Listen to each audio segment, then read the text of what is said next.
Well, hello. Hello, you wild and wicked, wonderful people here on this Friday getting together with me. I thought it would be fun to hang out because I wasn't able to get together with people Thursday. Thursday, I was working on a student assignment. I'm taking these community college courses. Maybe I'm taking them too seriously. Today, well, one is online. Hi, Teresa. And one is you have to actually go to the campus. I think it's very good for me, to have something where a structure. At the same time, I'm starting to realize that I don't have the same attention span I used to. So one of these classes is 2.5 hours long. And she wants everyone to talk about their dreams and what it's do it yourself video making, which is what I'm doing right now. And but I want to learn some skills. But oh my God, I was literally staring at the clock. I just thought, is this what no wonder kids hate school. They have to go through that 8 hours a day, 5 days a week, sitting there bored out of their wits. I mean, it must be excruciating and so unnecessary. I mean, why not just do reading, writing, arithmetic? It only takes 3 hours out of the day, which, by the way, proves you'll have better math skills. In Korea, it's 1 hour of math every morning, 9 to 10, just math. I mean, it just too much busy work in school, just straight math, 1 hour, boom. 1 hour of reading any material that the student directed around the student's interest and writing essays around the student. And then you add some science and history. I mean, and then everything else should be directed. Then you're going to have happy students. I mean, uh, it's just so,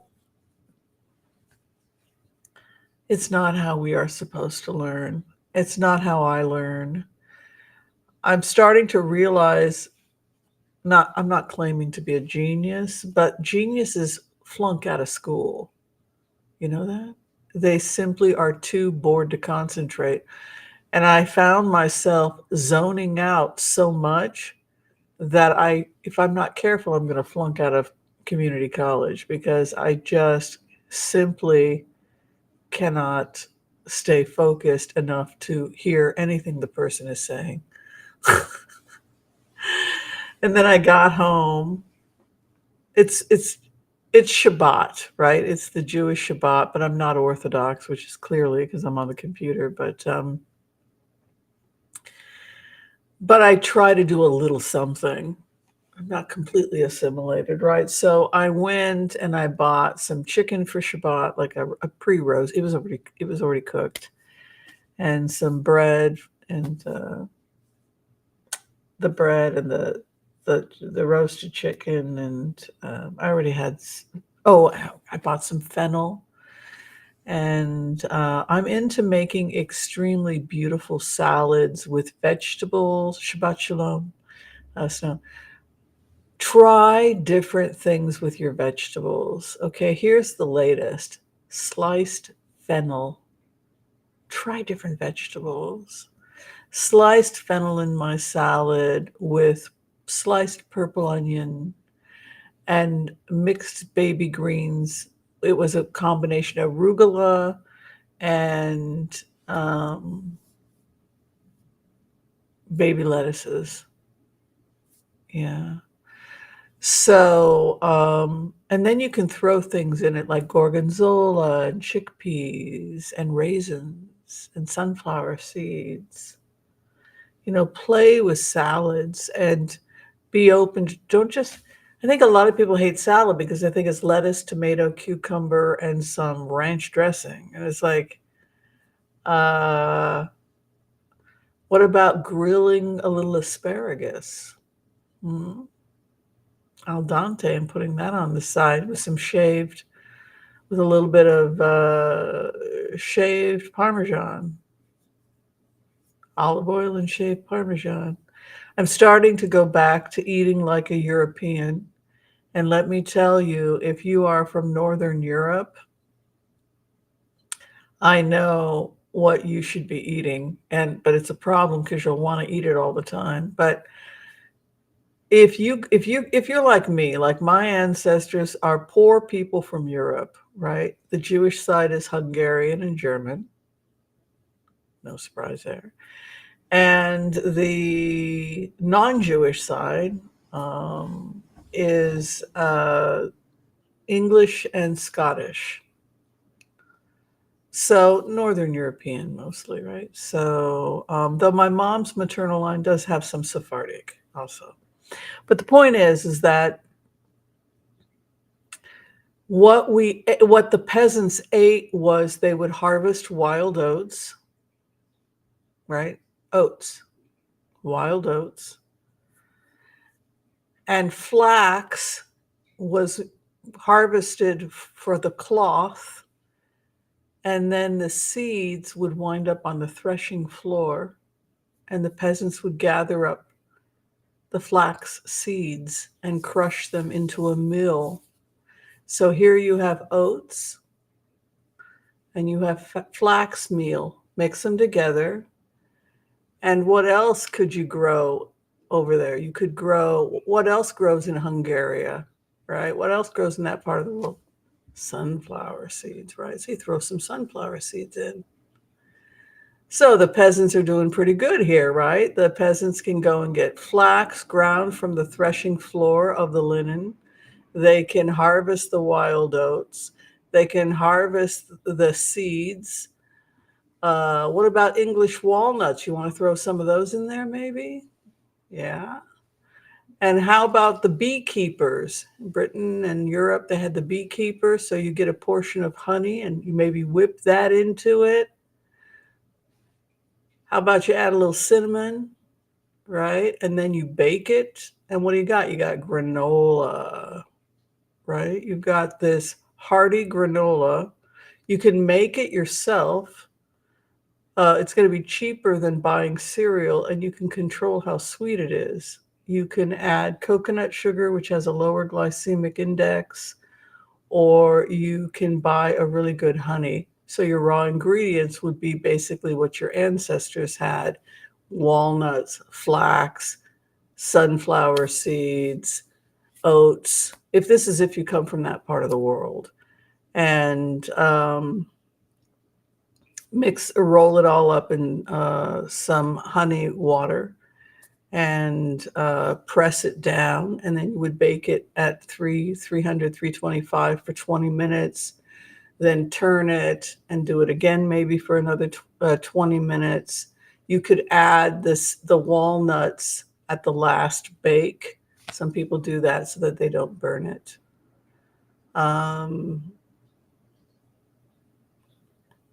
And then I just let it set, and then you can get crunchy, and then you can add raisins to it also. The point is that and then peasants were given a milk portion, right? The pitcher of milk, like a quart a day, would be their ration. So they had like a quart of milk, and then they had this granola cereal. Can you imagine how delicious it was to be sitting there on a mountaintop? You're taking care of your goats or whatever, and you've got these bricks of oat seed cakes and some really good milk, fresh milk. You must have been in seventh heaven. It must have been exactly what our ancestors needed to sustain themselves. And the other great thing is that it was vegetarian, right? Because I find when I've started making my own granola, and I have found I'm up to 163 pounds because I was eating over a pound of granola a day. I was like, this is really good and really cheap, right? Because You go to Whole Foods and you can buy it in bulk, where you just take 3 pounds of oats, a pound of this, a pound of that. You walk out, maybe you spend $20 on the raw ingredients, but you're going to get, $50 worth of granola. You're going to have a month's worth of granola.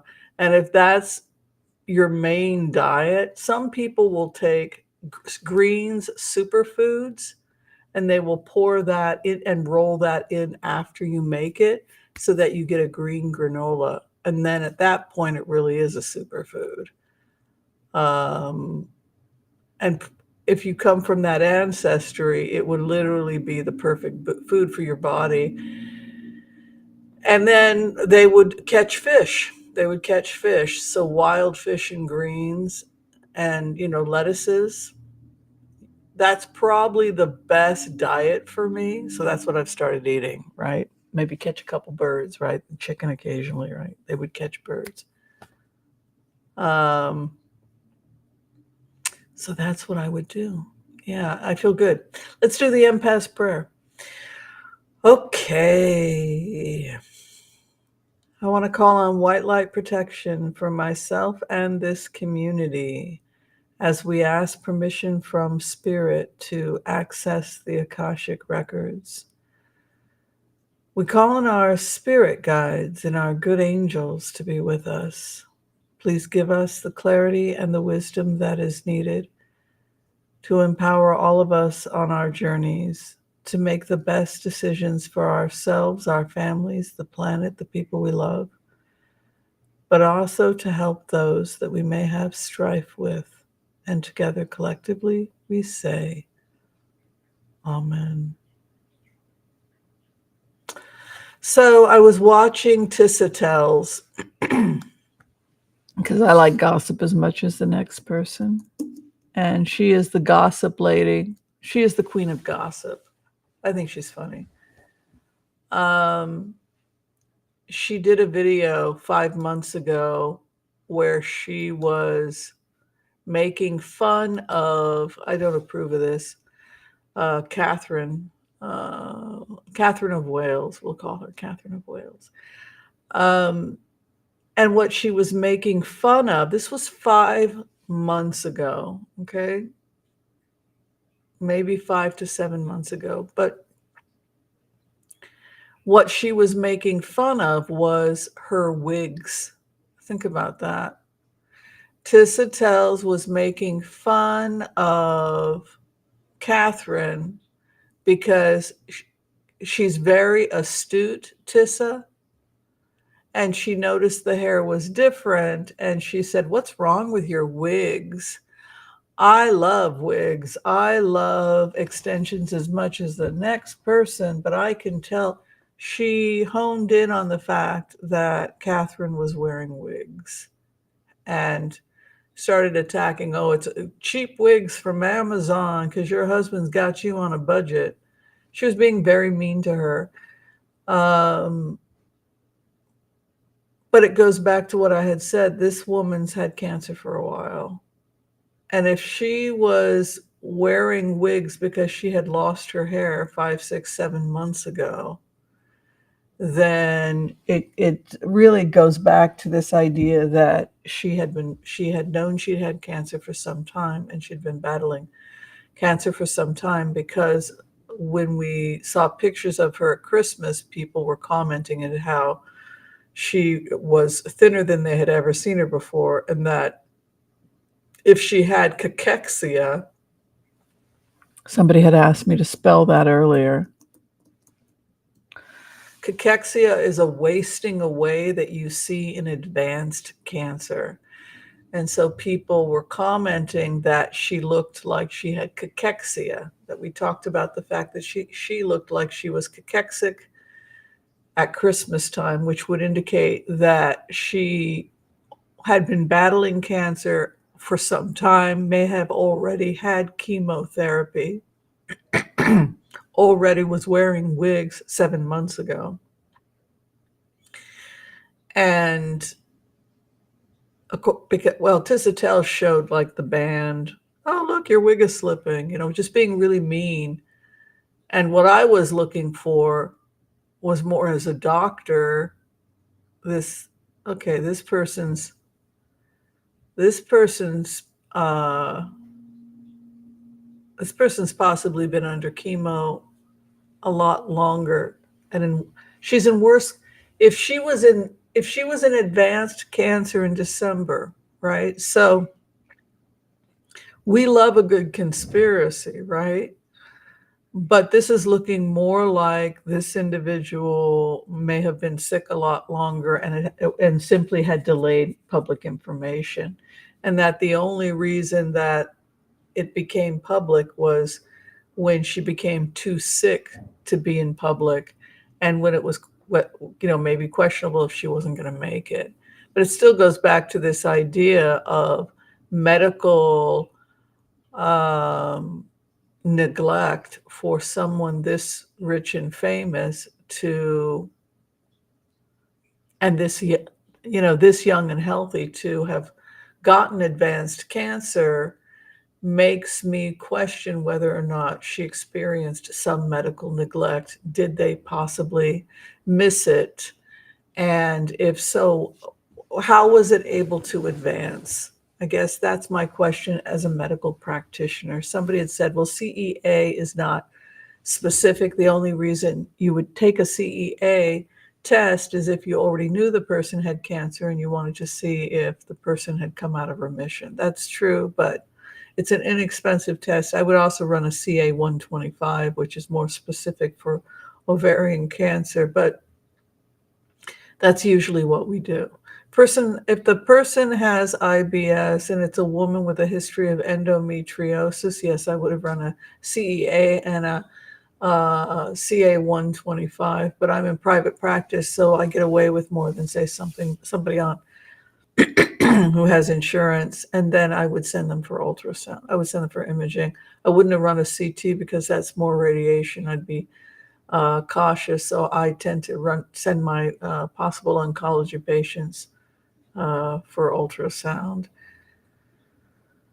So I have had an elevated, CEA, CA 125, and had to send women in for ultrasound. It's never fun to be in that situation, and certainly so yeah, I think that is ultimately the direction we have to meditate on. Is this another person that has fallen through the medical cracks?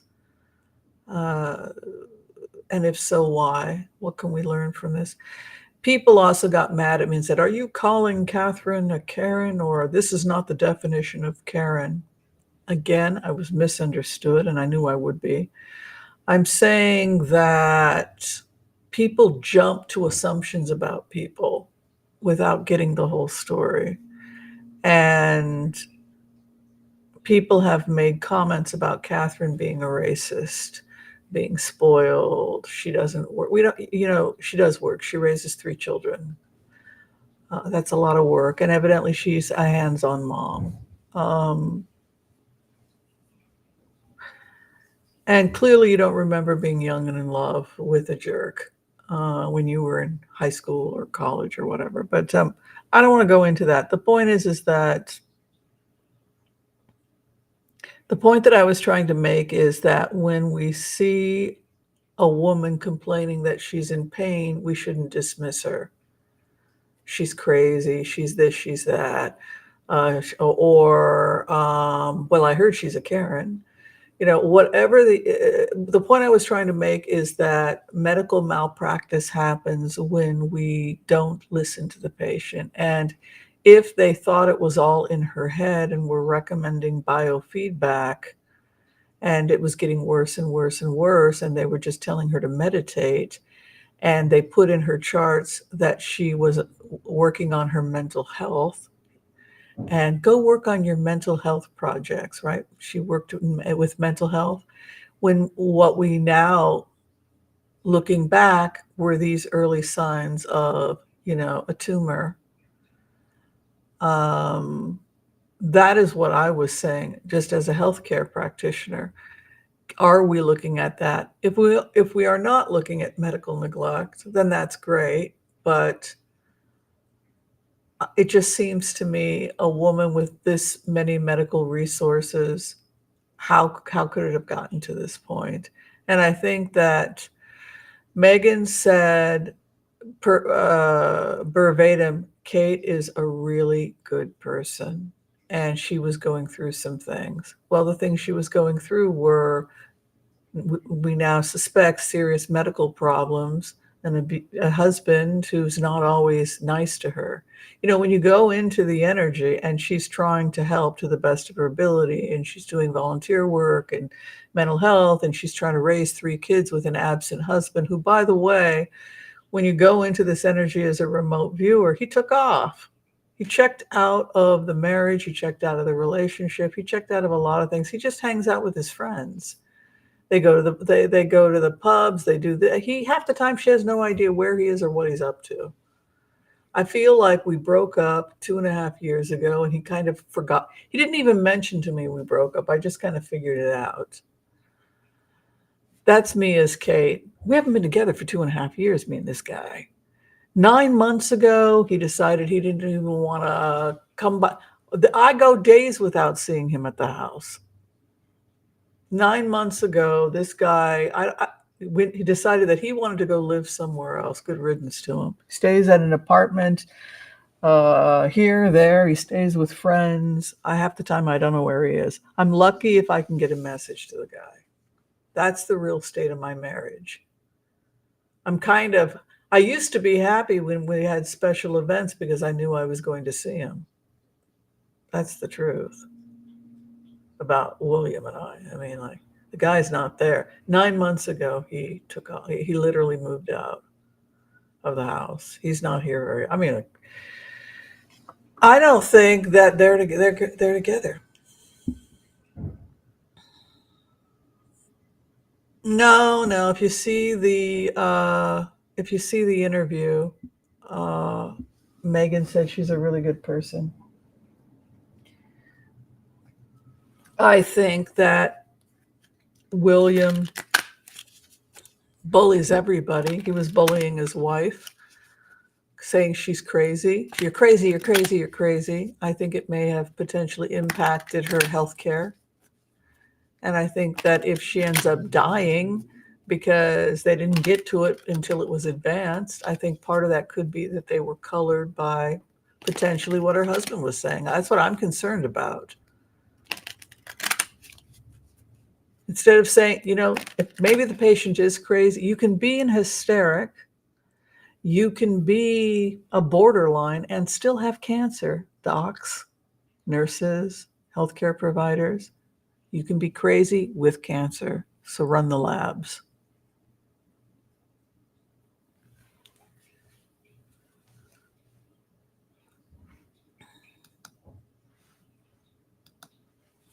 Yeah. So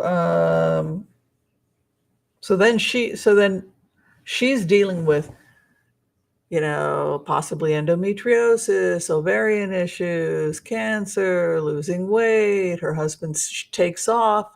They stop even sleeping together soon after Megan and Harry leave. And they were at a verge of breaking up, according to the remotes I'm getting. She says, we haven't been together for 2.5 years. So why invite somebody over to our house, Harry, when we're in this situation? What are you going to come visit? You can hang out with me. I mean, he's off doing whatever. We're not a united front. I thought we were.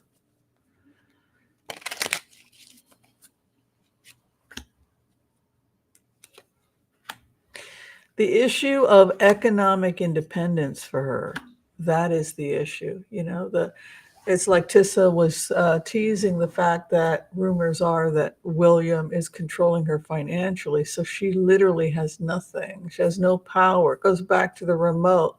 I'm going to get well.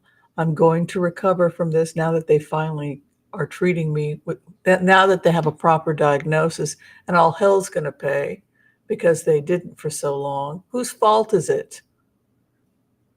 Watch, it's coming. I always give you the news 3 weeks early. I try to. Peter to pay Paul. My opposition is the Fool, hoarding money.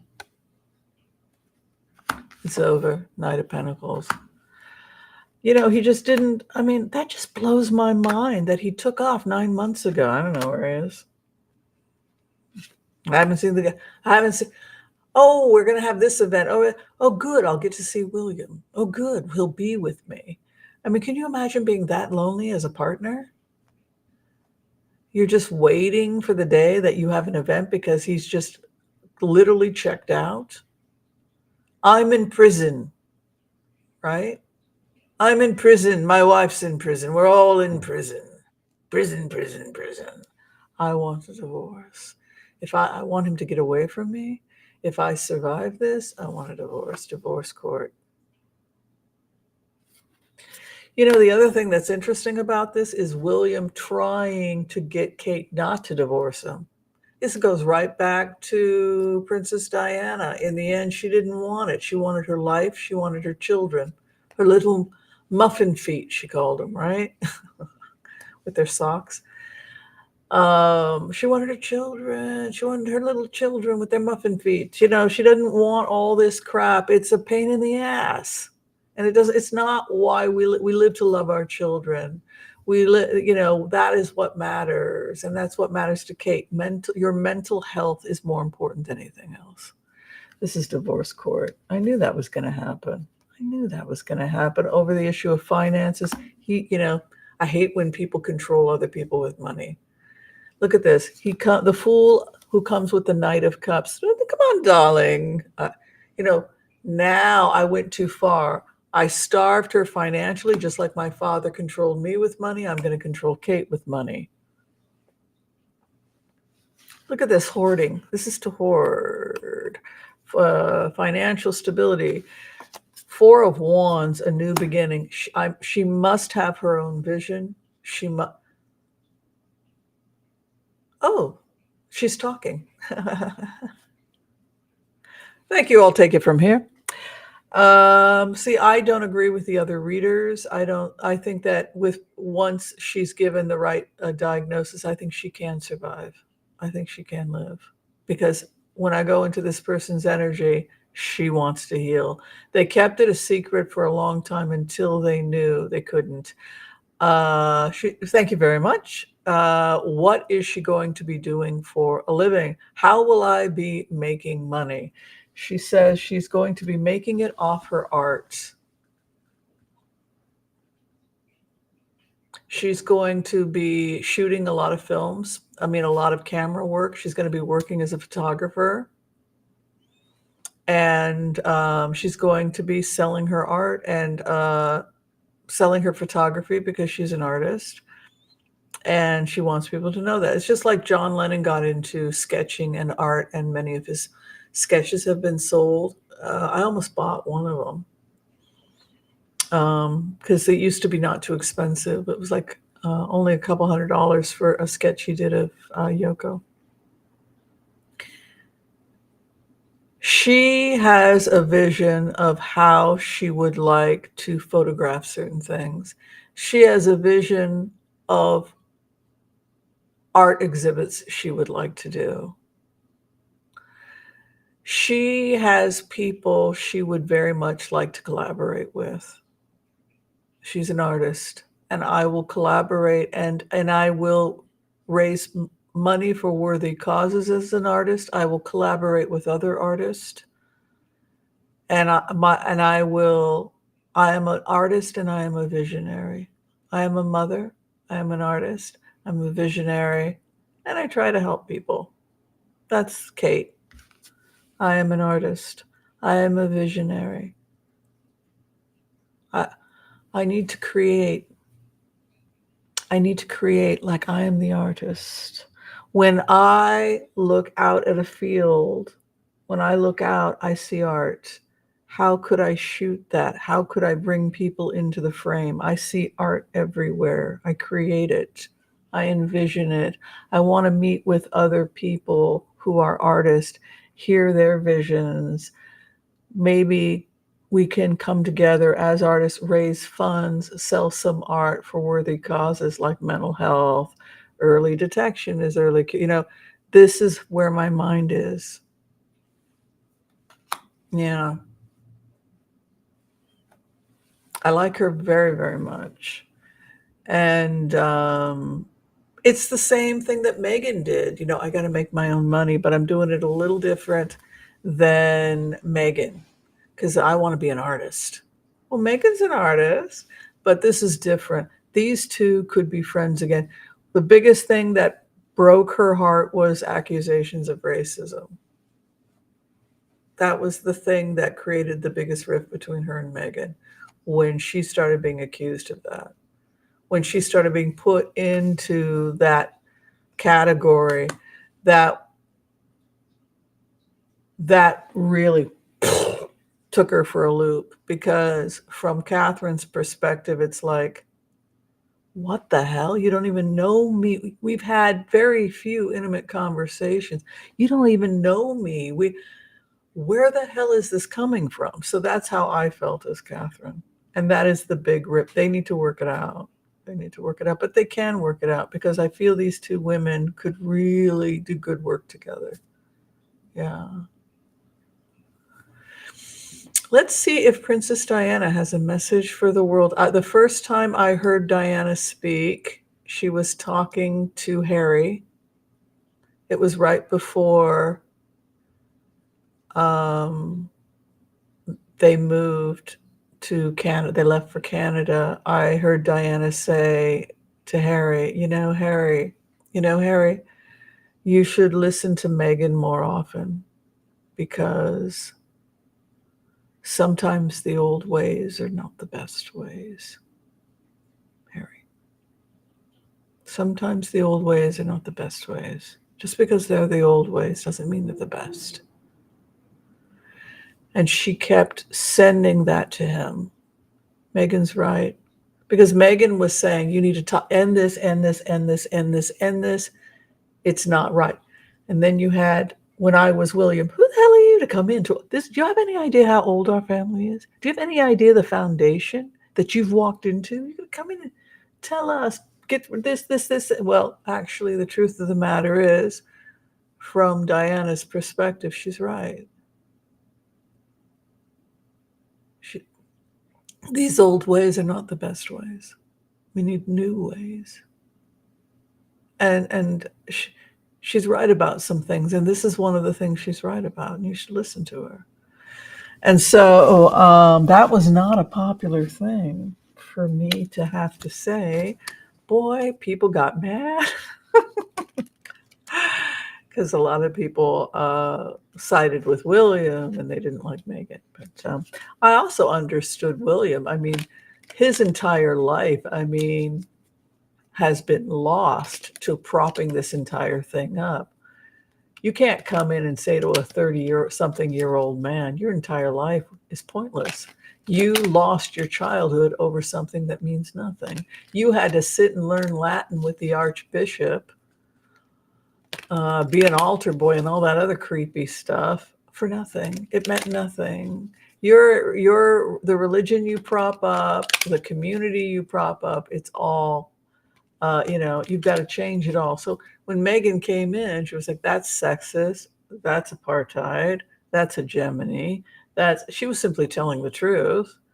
She was woke, right? So then so it became a political issue, right? She was a Bernie Sanders baby. So it became, oh, she's woke with her yoga. Well, actually, when you meditate and you go into a trance and you try to see, well, who is the most in touch with reality? I've done this, and I'm not a big Bernie Sanders supporter, but when you go into it, it's like, well, Bernie Sanders is really in touch with reality. Like the only problem is he would have trouble implementing some of this stuff because he's one of the only people in touch with reality. But yeah, if we had many people in positions of power like Bernie Sanders, we'd be in a pretty good place. If you just look at it energetically. Oh, yeah, give someone a better life, and then they won't become a terrorist. Oh, yeah. Give people take care of people's basic needs. Give people something to live for, right? All right, message from Diana.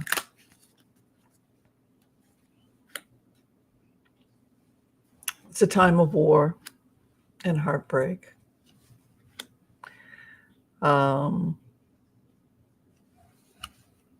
And confusion. People don't, we're entering into the dark tunnel right now. We're entering into a very dark tunnel. I feel as Iran, for example, just me energetically, that they almost want to back down because Israel is like bringing ballistic missiles to Eilat. I mean, they're going to take out Tehran, and it could be a first strike. So Israel is a much smaller country, which means the casualty numbers could be higher. We are entering a time of war. This is the main energy I feel when I go into Knight of Swords is the bloody knight. Three of Swords, heartbreak. Ego, power trips lead to confusion. Violence, coming at people with this kind of violence, it's action reaction.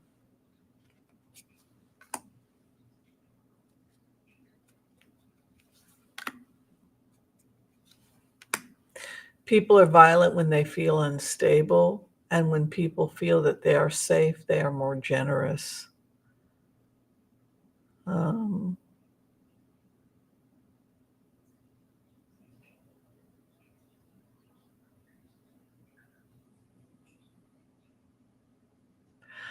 Honestly, when I go into this energy, Diana over her family, I think she suspects that something is wrong with her son. It goes back to the book Spare, when after the surgery for the head injury, he had a traumatic head injury, William. He started having rages and psychotic rages, and people started telling Diana there's something wrong.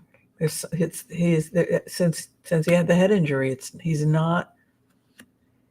he doesn't have control over the anger. And there was an incident where she witnessed it. I think she said, you have to go and do this thing, which was constant because he had obligations, he had training he had to undergo. And I guess he freaked out and became so psychotic and violent that Diana became frightened of him. And the next day he brought her a bouquet of flowers. But after that, their relationship changed. He was a young teenager. And just seeing your son rage and thinking, I'm afraid for my safety. My son is capable of harming me. That was what it felt like. And being afraid to say no to him. Well, I'm the future king. So he could drink, he could do whatever he liked.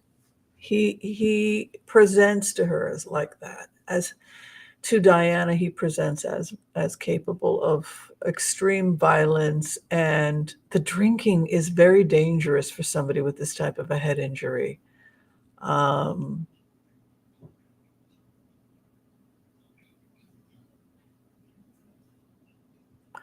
I just, you know what? I mean, the great irony is that Harry is better suited to be. I think Harry is better because of this head injury to make him the regent until George can grow up. I just want to check and see if Harry can be regent, because this is just Britain has to talk about this and stop propping this guy up. Nobody's out to attack William, but he's unfit. And so you need to bring another regent in. That's all. It's just objective reality. It's not that people are trying to attack. If this is what you believe in, you have to come to terms with the fact this kid's not well. Let me just see about Harry's future.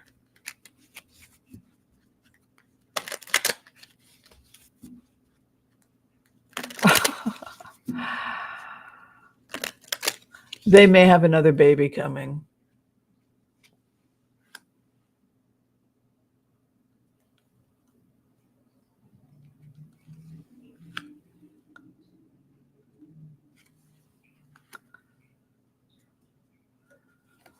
Um, he said, I don't think people realize, this is coming from Harry, I don't think you all realize just how much we love being married.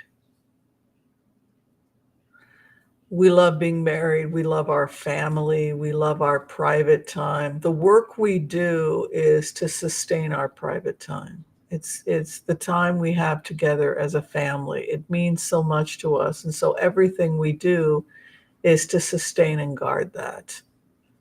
If we're working hard to make money, it's money for security, or it's money to secure the future of our children, because yeah, we're secure now, but we can't guarantee that same security for Archie and Lilibet 20 years from now. So it may seem excessive, but we're also thinking about the future, and trying to do some good. So his card is Seven of Wands, to shore up and defend his family and his territory. No one, his first priority is no one's going to put his family at risk from Harry's perspective. Um, I think Megan's pregnant again, or could be pregnant soon. I don't know how old she is, but I'm seeing him holding another baby. She's strong. She's in a good mental and spiritual state. But boy, this guy, he is in a very cozy nest. You need to give up trying to tear him away from his nest, because that is a happy nest. Hopes and fears, his legacy is financial security for his family. He will do his best to go to Britain and try and help that part of his family to the best of his ability. But he got a nice cushy situation here, cozying up with the pretty lady who could be expecting. And look at this, the heavy load he must bear. His family inherited a legacy. And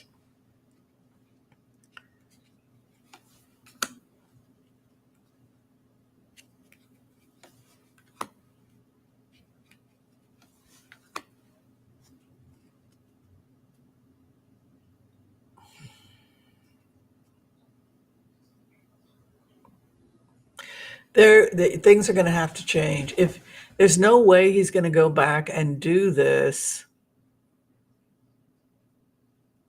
it's going to get complicated, because it looks like that could happen.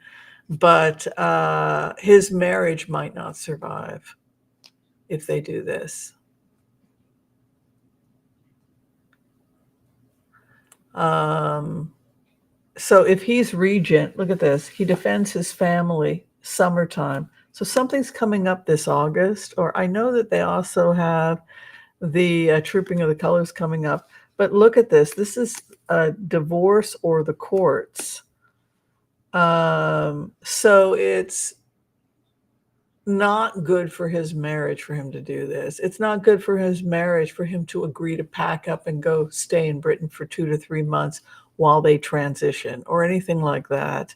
His partnerships, you know, it's this back and forth between them two. I just don't think it's his responsibility. Three of Pentacles, he could be trying to help, but he could be trying to help them, but I'm worried about Megan's mental health, because look at what happened to the other person. But let's take a look at Megan.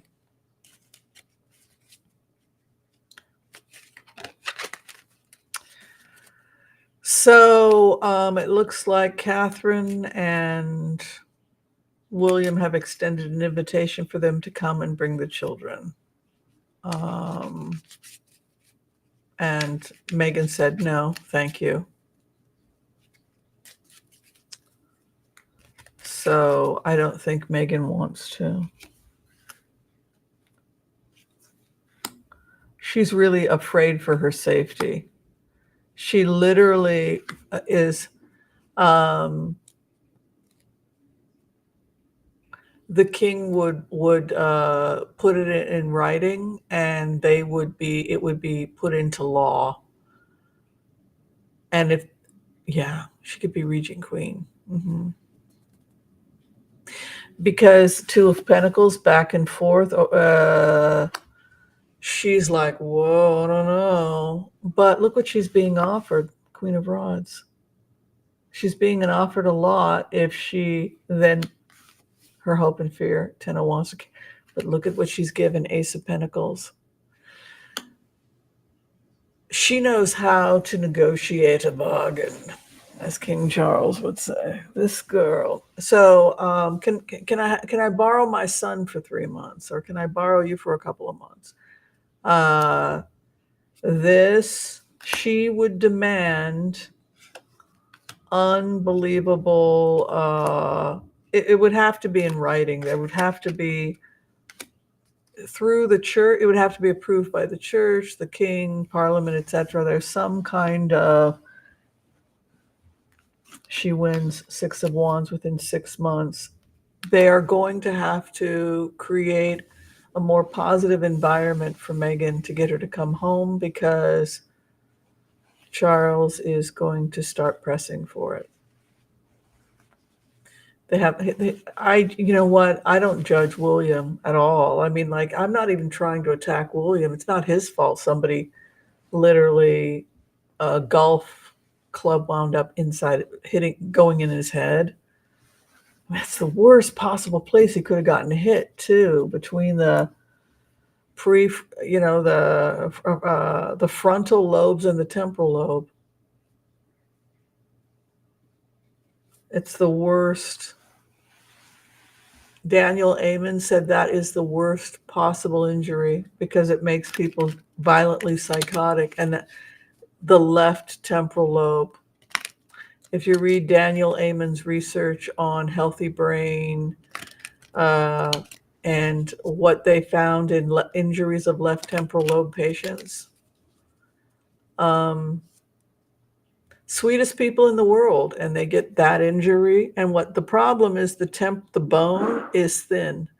And so what happened to William was somebody hit him with a golf club, and it cracked, and it went into the scalp, and then part of his temporal bone broke off and went into the skull. But the frontal lobe is the ability to think before we act. It's undeveloped in children. That's why we have juvenile laws, right? Because their ability to think before they act, the frontal cortex isn't developed.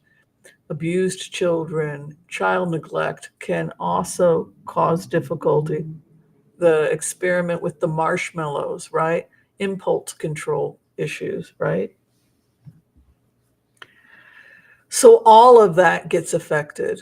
And then the other problem is temper and anger issues. So you have extreme anger and no ability to control it. And then what's the other thing that can have an impact on the prefrontal cortex? Alcohol, right? It can block the prefrontal. And so people lose impulse control, and so they become more reptilian, right? Well, if they want to have sex with somebody, they don't think about the consequences, right? Because that more advanced function of the brain is diminished under alcohol. So the worst possible thing that this individual could be doing is consuming alcohol. Yeah.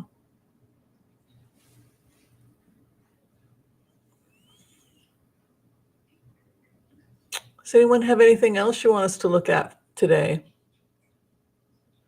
Oh, King Charles. I'm sorry, I forgot to look at this. How sick is King Charles? So many rumors right now. Can you see clearly what his diagnosis and prognosis is? I don't like to get it. See, we ask permission from spirit, so I think people don't, and I don't think it's right for us to be barging into people's private medical. When I go into Catherine's energy, it was all about, I want a divorce. We have not been together as a couple for 2.5 years. He moved out 9 months ago. Half the time I don't know where he is. I'm lucky if I can get a hold of him.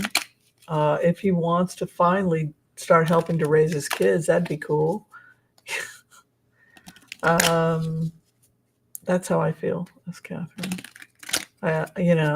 He's that you're trying to negotiate an amicable separation with somebody, then they at least need to show up.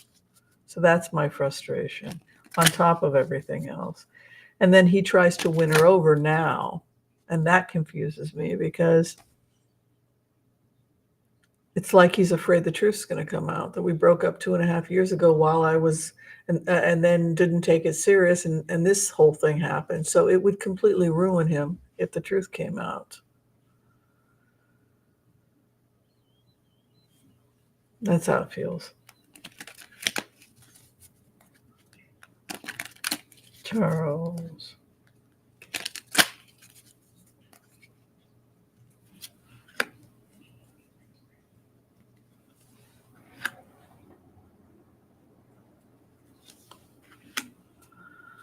So one of these rumors is about Charles is he's going to be dead in 2 years. Well, first off, nobody knows who's going to be dead in 2 years. That's not how medicine works. And pancreatic cancer is a very serious cancer. It doesn't have any symptoms in the beginning, right?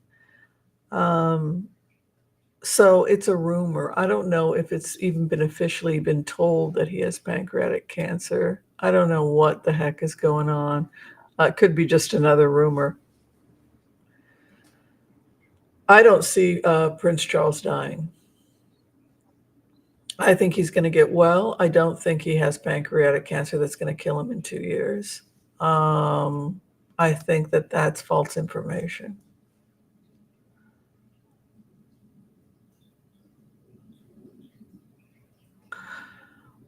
What sometimes happens, I mean, they say it was discovered. When was it discovered? This is just not how medicine is practiced in the United States. By the time you're doing surgery, you've had imaging done, you've had, it's just, I don't know. Where I practice, I'm in private practice here in the U.S. and yeah, we do a lot of testing before we go chopping into people. You know what I'm saying? No, they're saying he's actually going to recover and that his prognosis is optimistic. So I'm not going to buy into whatever the other readers say because everybody's saying, yeah, 2 years. That's the popular thing. The sun's coming out for him. His opposition, there's conflict, growing opposition, lovers, there's tension around him. I feel that he and William have to have a conversation about unity of the family, that if you really care about the family, you have to come together as a family. A large amount of money. This is something I see over over Meghan too. They say Meghan's probably going to be a billionaire with the contracts she has.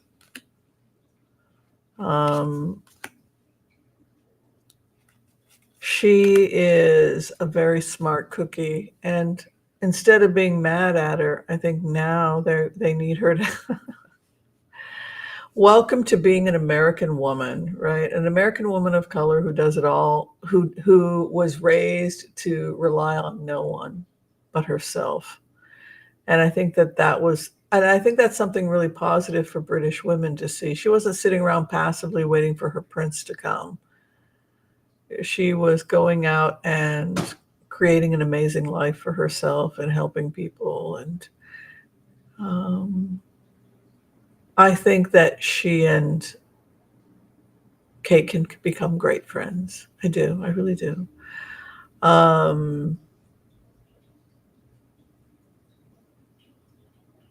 I think that Charles is very close to his daughter-in-law, Catherine. There's some confusion over what happened. This is Catherine, by the way. I think he sides with Catherine. You know, there are legal decisions that King Charles is going to make that will secure the safety of his daughter-in-laws. And he's going to have to do something about William because that he's just not well. That is what I see. Yes, CRISP technology. There's all kinds of amazing technologies and also the immunotherapies, but I don't see death over King Charles. I see healing and recovery. I don't see physical death. And fighting in the family, good God, they need to just work it out. Y'all, if their press people are into creating wars with other members, then those press people need to be fired. I mean, if the Windsors want to stay relevant, if they want to survive, they need to have an all for one and one for all and stop this war between them, because if they keep this up, it's going to implode.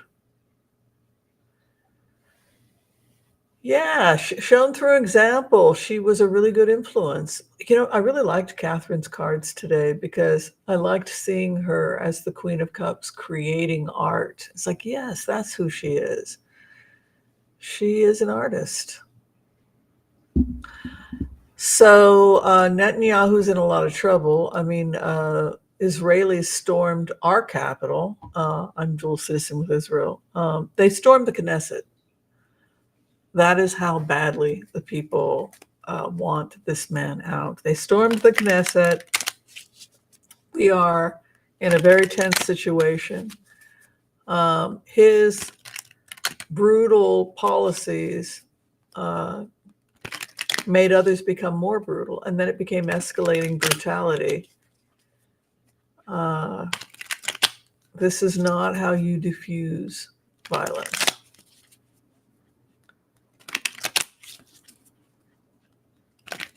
Netanyahu's future.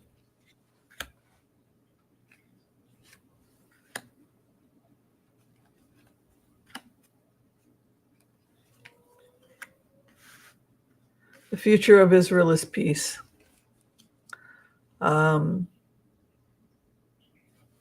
Constructing something new. The opposition is the war king Uriel. Hopes and fears, war, Ace of Swords. Final outcome is the dove of peace, Ace of Cups. Of course, Gaza is going to be free. It's going to be like Canada. It's going to be like the Canadian border. There's no reason why the Israelis and Gazans can't be like Canada and the United States. They hate us. They don't have to. They hate us because they're in a cult. And Netanyahu is creating reasons for them to hate us, right? So stop creating reasons for somebody to hate you. Create safe zones in controlled settings, and of course we will have peace. Gaza will have peace because we're going to do it the right way. We're going to implement Oasis 1 protocol. The way to peace is to implement Oasis 1 protocol. It's based on science. I put it through multiple computers. It's a meta-analysis. It's been given to every member of the Knesset. There is no argument. There is no debate. And I think that Hamas got a hold of it. And I think that part of the reason why Hamas is refusing ceasefires because they know if we get to ceasefire that the war is over. I think Hamas knows that what Israel really intends to do is not genocide. What Israel really intends to do is to implement Oasis 1 protocol once they get rid of Hamas, and that would be the end of Hezbollah and Hamas, because what would happen if you implemented Oasis 1 is people would be given what they need, people would be given what they want, and there would be no desire to join a cult.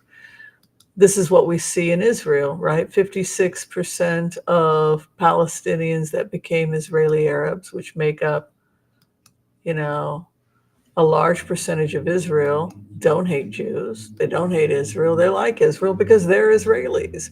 And so what we learned from that is that we're creating this. We're creating a hostility that we don't have to create. It's not necessary. You don't have to be beating each other up because we've been doing it for centuries.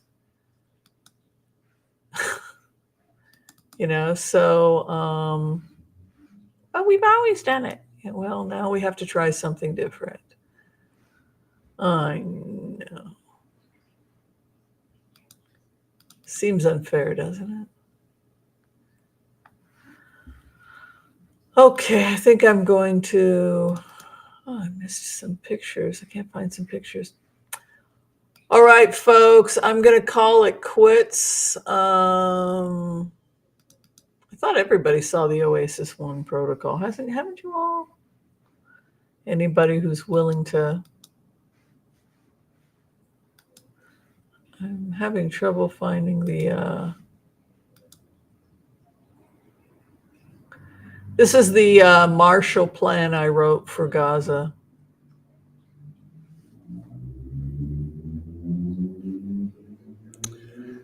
Wow, I don't know what I did with the picture. I somehow erased my Gaza plan picture. But this is the kindness over confrontation. We put it through multiple labs. This is the one where I had Mr. Musk. His computer is the Grok.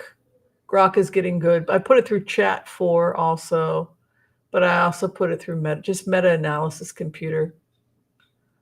And this is what the other funny thing that happened. I think you guys will find this pretty wild because the AI doesn't have an emotional. Artificial intelligence is not. It took me 2 years to write the thesis.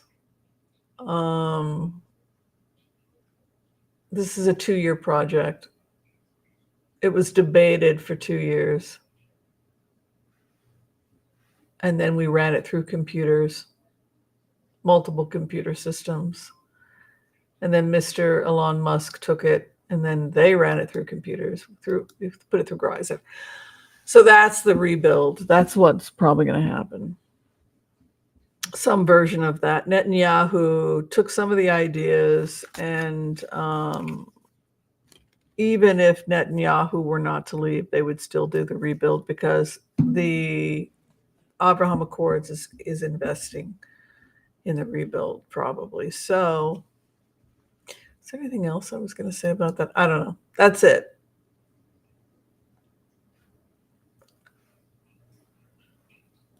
Oh, we got another comment here. Meghan has never spoken badly about Kate like a dog. Rather, Jason Kaufman, William, and Kate calm. Secretary leaked lies about Meghan. Yeah, Meghan says she's a nice person. Yeah, you guys don't have to. That's why I always told you, Catherine's really funny. She's sweet. She's nice. She's extremely funny. When she was having all of her digestive problems, she was talking about how she couldn't eat.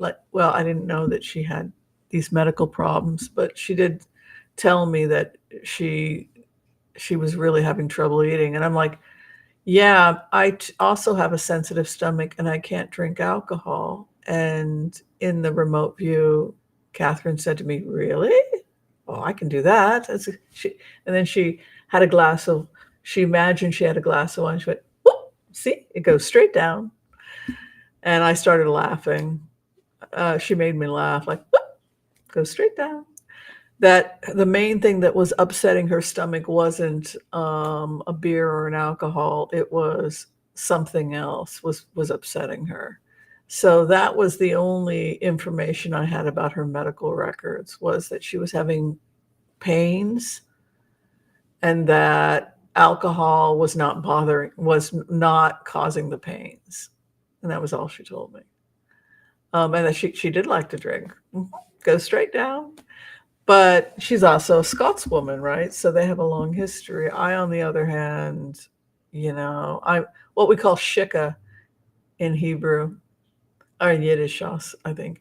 But I cannot drink at all. I mean, like for Passover, I just feel terrible. I mean, I just can't drink that much. It's supposed to be 4 glasses of wine, and I can't. It's no way. I'm lucky if I can take 2 sips. Yeah. All right, everyone. Thank you for hanging out with me. I think I'll go have another snack. Maybe go eat some more granola or something. All right. Be kind to all so that all will be kind to you too. Thank you for your love and support. And we'll see everyone next time. Much love. Peace out. God bless.